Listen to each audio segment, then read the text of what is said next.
अथर्ववेद 11वां कांड भाग 5। ब्रह्म माया के अभिमुख उसी प्रकार प्राप्त हुआ जिस प्रकार पति पत्नी के सामने जाता है। ब्रह्म ने माया को उसी प्रकार प्राप्त किया जिस प्रकार पति अपनी पत्नी को घर से प्राप्त करता है। ब्रह्मा की सृष्टि रचना की इच्छा में वधु पक्ष के बंधन कौन थे, कन्या का वरण करने वाले कौन थे, उस समय प्रधान वर अत्यार्थ विवाह करने वाला कौन था। उस सृष्टि रचना के समय सृष्टि की रचना करने वाले परमेश्वर का तप और कर्म ही उस समय स्थित थे। यह तप और कर्म प्रलय के काल के सागर का मंत्र था। विवाह के मुहूर्त पर जो कन्या पक्ष वाले बंधन थे वे ही विवाह करने वाले थे। ब्रह्मा उनमें सबसे बड़ा वर था।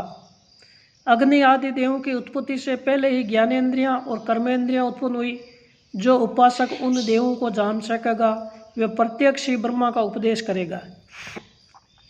प्राण और अपान वायु, नयन कान क्षीण होने वाली क्रिया शक्ति, सय रहित ब्रह्मा, व्यान और उदान वायुएं, वाणी और मन के देवकृत संकल्पों को धारण किया।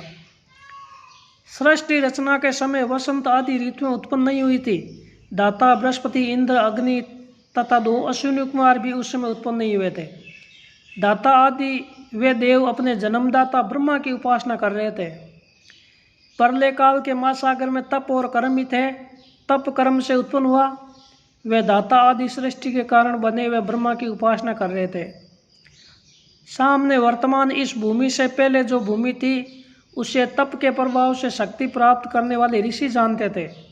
जो अतीत काल के कल्प में स्थित उस भूमि को जो जानेगा वह प्राचीन अर्थ को जानने वाला माना जाएगा। कहाँ से इंद्र, कहाँ से सोम और कहाँ से अग्नि उत्पन्न हुई, त्वष्टा कहाँ से उत्पन्न हुआ तथा दाता की उत्पत्ति कहाँ से हुई। पूर्व काल में जो इंद्र थे उनसे इन वर्तमान काल के इंद्र की उत्पत्ति हुई। इसी सोम से सोम, अग्नि से अग्नि, त्वष्टा से त्वष्टा और दाता से दाता उत्पन्न हुए। प्राचीन काल में देवों से जो 10 देव उत्पन्न हुए वे अपने पुत्रों को ये लोक देकर भी स्वयं किस लोक में निवास करते थे। जिस सृष्टि रचना के समय रचना करने वाले ने केशों को, अस्थियों को, स्नायु अत्यार्थ नसों को, मांस और मज्जों अत्यार्थ चर्बी को एकत्रित किया। हाथ पैर वाले शरीर की रचना करके सृष्टि रचना करने वाले ब्रह्मा ने उस शरीर में आत्मा के रूप में प्रवेश किया। सृष्टि रचना करने वाले ईश्वर ने केशों, स्नायु अत्यार्थ नसों को और हड्डियों को किस उपादान कारण से बनाया। अंगों, जोड़ों, चर्बी और मांस की रचना उसने कहाँ से की।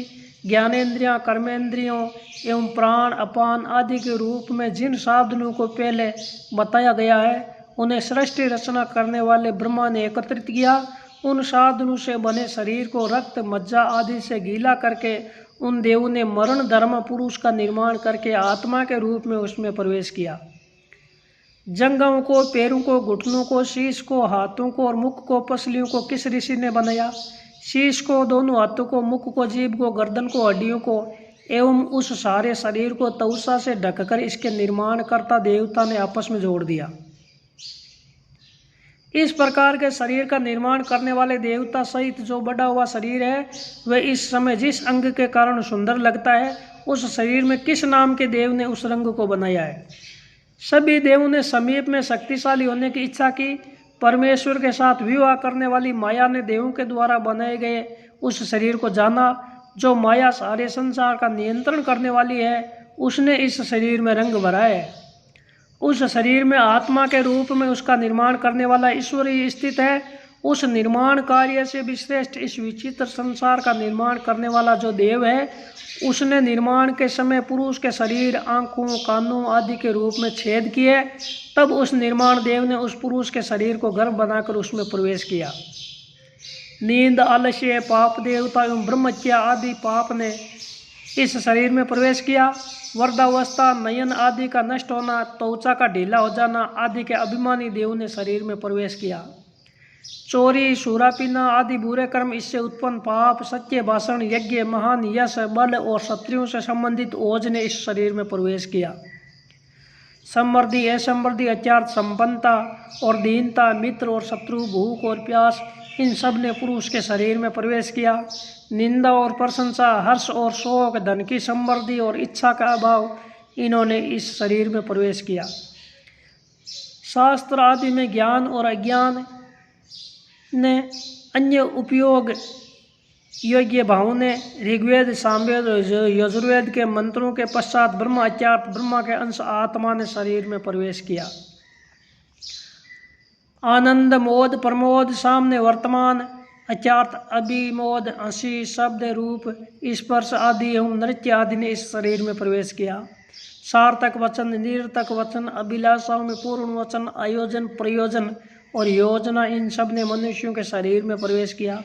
प्राण और अपान वायुएं, नेत्र, कान, विनाश का अभाव और विनाश, व्यान और उदान वायुएं और वाणी और मन, ये सभी इस शरीर में प्रवेश करके अपने अपने काम में लगे हैं।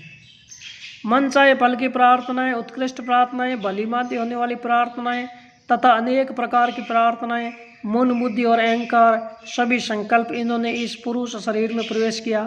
भलीभांति स्नान, स्नान से संबंधित जल, शीघ्रता से चलने वाले तथा थोड़ी मात्रा में होने वाले जल, गुफा में होने वाले श्वेत वर्ण के अर्थात स्वच्छ जल, अधिक मात्रा में होने वाले नदी रूप में वर्तमान जल, इन सब ने पुरुष के शरीर में प्रवेश किया। हड्डियों को समीधा बनाकर पहले कहे गए 8 प्रकार के जलों ने पुरुष के शरीर में प्रवेश किया। वीर्य को गर्त बनाकर देवों ने पुरुष के शरीर में प्रवेश किया। जो जल देवता, जो विराट तथा जो प्रजापति कहे गए हैं, ब्रह्मा के साथ आत्मा के रूप में, उन सभी ने पुरुष के शरीर में प्रवेश किया। सूर्य ने पुरुष के नयनों को तथा वायु ने पुरुष के प्राणों को मृत्यु के बाद ले लिया। प्राणों और इंद्रियों के अतिरिक्त पुरुष के शरीर को देवों ने अग्नि को दे दिया। इसी कारण विद्वान इस पुरुष को ब्रह्म मानते हैं। जिस प्रकार गायें गौशाला में रहती है, उसी प्रकार सब देवता मनुष्य के इस शरीर में ही निवास करते हैं।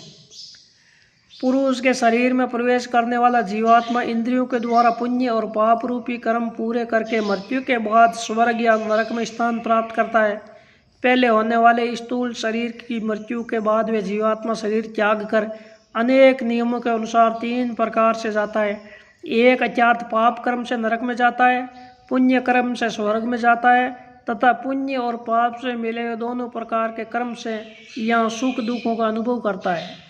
संसार को गीला करने वाले एवं बढ़े हुए उन जलों के मध्य शरीर स्थित है। उस ब्रह्मांड शरीर के ऊपर, नीचे और मध्य में वे आत्मा कहा जाता है।